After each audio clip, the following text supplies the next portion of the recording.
ఇక్కడ వివాహాలు చేసుకొని విదేశాల్లో విడాకులు తీసుకుంటే మేము ఏ విధంగా న్యాయం చేస్తామని చెప్పి ఇప్పుడు సుప్రీంకోర్టు ఒక కేసు విషయంలో వాదించింది, ప్రశ్నించింది, వార్నింగ్ కూడా ఇచ్చింది. సత్తులపల్లికి చెందినటువంటి శ్రీధర్ రెడ్డి 2003లో ఇక్కడ వివాహం చేసుకుని లండన్ తీసుకొని వెళ్ళాడు తన భార్యని. అక్కడ ఒక బాబు పుట్టాక 2010లో వీళ్ళకి ఏదో మనస్పర్ధలు వచ్చాయని మళ్ళీ ఇక్కడికి వచ్చి సత్తులపల్లి ఫ్యామిలీ కోర్టులో పిటిషన్ దాఖలు చేశాడు, మాకు విడాకులు కావాలని. కోర్టు దాన్ని కొట్టేయడంతో హైకోర్టుకు వెళ్ళాడు. హైకోర్టులో పిటిషన్ దాఖలు చేసిన తర్వాత మళ్ళీ తన లాయర్ ద్వారా దాన్ని ఉపసంహరించుకొని అక్కడ లండన్ కోర్టులో పిటిషన్ దాఖలు చేశాడు. అంటే అక్కడ నాకు విడాకులు కావాలని ఏవేవో సమర్పిస్తే అక్కడ కోర్టులు ఏమొచ్చేసి విడాకులు మంజూరు చేసేసాయి ఆయనకి 2014లో. అయితే ఆయన భార్య మాత్రం ఇక్కడే పోరాడుతూ ఉంది.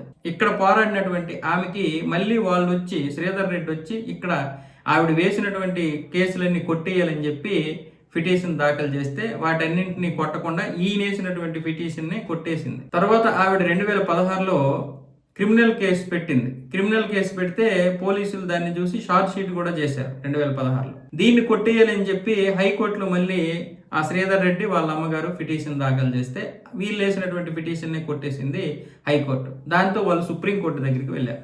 సుప్రీంకోర్టు ఏమొచ్చేసి ఇప్పుడు ఈ విధంగా మాట్లాడుతుంది, ఇప్పుడు మీరు ఇక్కడ వివాహం చేసుకున్నారు, హిందూ వివాహ చట్టం కింద వివాహం చేసుకొని మీరు అక్కడ లండన్లో విడాకులు ఎలా తీసుకుంటారు? అక్కడ మీరు ఏవేవో పేపర్లు సమర్పించేసి విడాకులు తీసుకున్నారు, వాళ్ళకి ఏం జరిగిందో ఏం తెలుసు?